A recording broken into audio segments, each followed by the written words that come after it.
हाय, मैंने अपना घर छोड़ दिया और अब मैं कोलकाता शिफ्ट हो गया हूँ। नहीं, ये कोई मजाक नहीं है। यहाँ कोई 2016 का यूट्यूब प्रैंक नहीं चल रहा है। पापा जी हाँ जी पापा जी, वो जो सलोनी है ना, वो मैंने थोड़ी सी प्रेग्नेंट कर दी। पापा जी प्रैंक है। मैंने अपनी लाइफ में कभी सोचा भी नहीं था कि मैं कोलकाता आऊंगा। भाई, मुझे कोलकाता के बारे में बस रविन्द्रनाथ टैगोर जी के बारे में पता था। कितने महान आर्टिस्ट थे यार वो। उनके जमाने में भी लोग ऐसे तुच्छ से कमेंट करते थे क्या? रविन्द्रनाथ टैगोर जी, आपकी रीसेंट कविता में तो मजा ही नहीं है। मेरे को लगता पहले ही आप बढ़िया कर रहे थे, अब तो पता नहीं क्या है। सही सही बोलूं तो वी वांट ओल्ड RNTG में, बाकी आई एम अनसब्सक्राइबिंग फॉर नाउ। यही चीज होती है जब मैं भी कुछ नया ट्राई करने जाता हूँ। कुछ लोग आ जाते हैं, we want old not your type back, old not your type दो ना। अरे ऐसे तो फिर मैं कुछ नया ट्राई कर ही नहीं पाऊँ। खैर, बैक टू कोलकाता। भाई, कोलकाता में मेरे लिए दोस्त बनाना बहुत मुश्किल हो रहा है। यहाँ सबसे बड़ी प्रॉब्लम लैंग्वेज की है, क्योंकि यहाँ मेजोरिटी लोग बंगाली के अलावा कुछ बोलते ही नहीं है। अरे अभी तो बुढ़ फाड़ी ना की। क्या बात हो रही है? और अगर तुमने इनके सामने हिंदी में बात कर ली, हाँ, क्या बात हो रही है? तो ये तुम्हें ऐसी नजरों से देखेंगे जैसे तुमने क्या ही बोल दिया हो। ऐसे गूंजते हैं तुम्हारे हिंदी के वो नापाक शब्द। क्या बात हो रही है?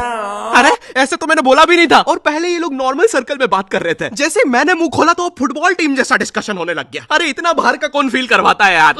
ये लोग मेरे सामने झुक के मेरी कैसे मार रहे हैं। और एक तो कोलकाता में लैंग्वेज के कारण मेरे इतने पैसे उड़ रहे हैं। भाई, मुझे कोई भी आके स्कैम कर लेता है। मुझे 20 रुपए की चीज 200 में बेची जा रही है। फॉरेनर जैसा स्कैम हो रहा हूँ मैं यहाँ पर। बंगाली सीखना छोड़ो, यहाँ फॉरेनर जैसा स्कैम होते होते मेरी हिंदी भी खत्म होते जा रही है। मैं दुकानों पे अब सामान ऐसे मांगता हूँ। नमस्ते भैया, ये कितने का बिच है? थोड़ा ठीक ठीक स्कैम करिएगा, हमेशा आपके यहाँ से ही स्कैम होते हैं। वैसे भैया, आपने उस फॉरेनर को क्यों स्कैम नहीं किए? अरे क्योंकि वो फॉरेनर नहीं, बिहारी है, वो हमें स्कैम करते हैं। और एक तो मैं जब से कोलकाता आया हूँ, मुझे पता नहीं क्यों मेरे मध्य प्रदेश के दोस्त कॉल करके अजीब अजीब सी चीजें बताते रहते हैं। ओ भाई, तेरे को पता है अपने सन्नी की बहन विकास के साथ भाग गई? हाँ क्या? अरे लेकिन अपने सन्नी ने दोनों को ढूंढ के पलटा दिया रातों रात।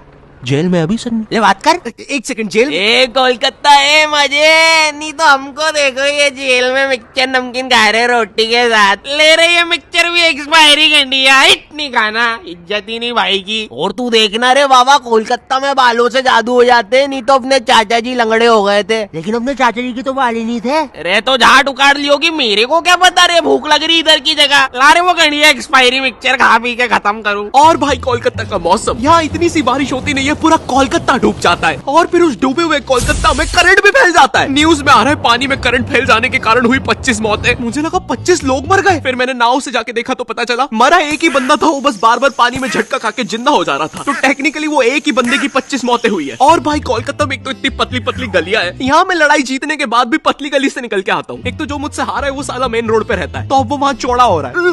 बहुत मारा साले ने, लेकिन पतली गली से गया है। इतनी पतली पतली गलियां, एक से ज्यादा आदमी होने पर स्पाइडरमैन बनना पड़ता है। सुबह सुबह आंटियां दोनों टांगों से चिपक के सब्जियां ले रही होती है। भैया जरा ठीक ठीक लगाओ ना।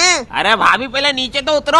अरे निंजा, अरे मैं हूँ। अरे क्या सलीमा भाभी डरा देते। सीधा सीधा रिया कर, अपने मर्द को बुलवा के तेरी माँ बहन करवा दूंगी। ए सलीमा, नीचे उतर, चल अंदर। माफी चाहूंगा भाई साहब, आपसे तहे दिल से माफी चाहूंगा। प्लीज हो सके तो हमें माफ कर दीजिएगा। और इतनी पतली गली होने के बाद भी आखिरी में कोई ऑल्टो फंसा के चला जाता है। कैसे? किसी को नहीं पता। आए दिन मुझे गली के साथ नई जोर जबरदस्ती देखना पड़ता है। कभी कोई ट्रक तो कभी कोई टेम्पू। गाड़ियां लाइन लगा के खड़ी रहती है बेचारी गली के बाहर। एक दिन एक पुलिस की गाड़ी आई तो सारी गाड़ियां अपना मुंह बांध कर भागने लगी। मेरी गली के कारण लोग अब मुझे गंदे लुक्स दे रहे हैं। ये देखो, चरित्रहीन गली में रहने वाला जा रहा है। सुना है कल रात में 2 ट्रक घुसे थे, आवाजें आ रही थी। मेरी गली की इतनी अजीब सी इमेज बन गई है। एक दिन एक पाजी साइकिल से निकला तो वो उदास हो गया, बोलता छी, चरित्रहीन गली, निकल के मजा ही नहीं आया। मैं जब कोलकाता आया था तो मुझे सबने बताया, ए बेटे, कोलकाता में ना स्वीट चीजें बहुत फेमस है, गुप्त रोग की दवा देगा? तो मैंने सोचा कोलकाता आया हूँ, ट्राई करने में क्या दिक्कत है। और गुप्त रोग की दवा नहीं दादी, स्वीट्स ट्राई कर देते। स्वीट? तो मैं स्वीट ट्राई करने एक दुकान पे गया और उनके मेन्यू में पता है क्या था? चाय में रसगुल्ला, बेक्ड रसगुल्ला, गरम रसगुल्ला।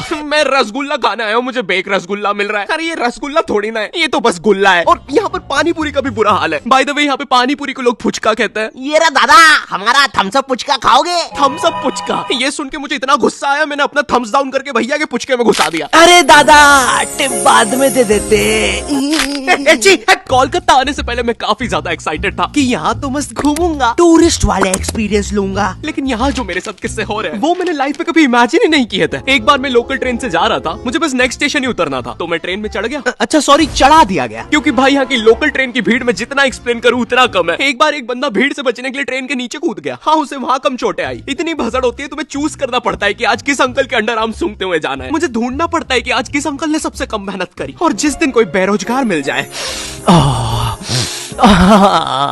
मैं जॉबलेस हूँ, मुझे कोई पसंद नहीं करता। अरे नहीं भाई, आई लव यू।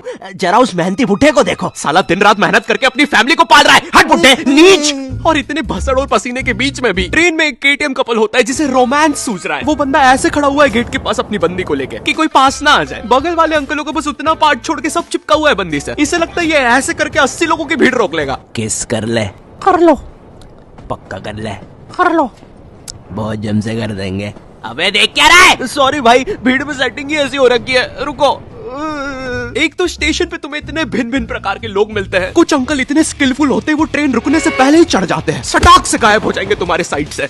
वो ट्रेन तो रुकने भी नहीं वाली थी, उसमें कैसे चढ़ गया ये? 8:05 पे आने वाली ट्रेन में 8:03 पे अंदर बैठे मिलते हैं। इनका और इतना ज्यादा, स्टेशन वाले ट्रेन अनाउंसमेंट रोक के इनका थीम सॉन्ग चला देते हैं। भीड़ है, डंग डंग डंग डंग डंग डंग डंग डंग डंग डंग। कभी ट्रेनों के बीच से निकल जाएंगे, कभी चलती ट्रेन से उतर के ट्रेन को ही हरा देंगे। आधे लोग तो ट्रेन में चढ़ते भी इसे देखने के लिए कि ये साला इतनी जल्दी जा किधर रहा है, कहीं उधर अच्छे दिन तो नहीं आ गए। पर फिर वो उन्हें भी चकमा देकर दूसरी ट्रेन में कूद जाता है। बेचारे दो क्यूरियस बंदे उसके पीछे जाने के चक्कर में ट्रेन में आ जाते हैं, और जो लोग उसके पीछे पहुंच भी जाते हैं उन्हें वो स्टेशन और जगह नहीं पता चलती, क्योंकि अभी भी अनाउंसमेंट में अंकल का थीम सॉन्ग चल रहा है, डंग डंग डंग डंग डंग। लेकिन मैं कुछ भी बोलूं, कोलकाता जितनी कलरफुल सिटी, जितना कल्चर यहाँ पर है उतना इंडिया में कहीं पर भी नहीं है। और यहाँ का सबसे बड़ा फेस्टिवल दुर्गा पूजा, भाई ये जितना ब्यूटीफुल होता है उतना केओटिक भी। इसकी स्टार्टिंग में लोग तुम्हारे घर पे चंदा मांगने आते हैं। ये रहा दादा 10,000 टोको, और नहीं दो तो ईश्वर के लिए ऐसा करोगे? एक तो ये चंदे वालों का ब्लैकमेल हर जगह सेम ही होता है। यहाँ पर दुर्गा पूजा के दिन पंडाल कॉम्पिटिशन्स भी होते हैं, और जो भी पंडाल कॉम्पिटिशन में जीतता है उन्हें पता है ग्रैंड मास्टर का ग्रैंड सल्यूट मिलता है। झूम झूम कर धूम मचा, संग झूमे सारा इंडिया। एक्चुअली नहीं, ये सच नहीं है, मुझे नहीं पता उन्हें क्या मिलता है। लेकिन भाई यहाँ पर इतनी अलग अलग थीम के पंडाल्स बनते हैं। Futuristic theme, Jurassic theme, Doraemon theme. कुछ लोगों का पंडाल टाइम से नहीं बना तो टूटी हुई पंडाल थीम। अरे बाप रे! और भाई इतनी लंबी लंबी लाइनें लगती हैं इन पंडाल्स को देखने के लिए। मेरे घर के बगल में है पंडाल, मैं 5 किलोमीटर दूर टैक्सी लेके जा रहा हूँ, पीछे लाइन में लगना है। कब से खड़ा हो यार, लगता है अब तो माता जी के दर्शन स्वर्ग में ही होंगे। और गुस्सा तो मुझे उन लोगों पे आती है जो लाइन में आगे अपने भाई बंधुओं को लगा रहे होते हैं। अरे रमेश, आजा आजा, भैया थोड़ा पीछे होना, पीछे होना। अरे मेरे कॉलेज फ्रेंड्स, भैया थोड़ा पीछे होना, पीछे होना। अरे मेरा पूरा खानदान, भैया थोड़ा पीछे होना, पीछे होना। अरे इसके पीछे के सारे लोग, भैया थोड़ा पीछे होना, पीछे होना।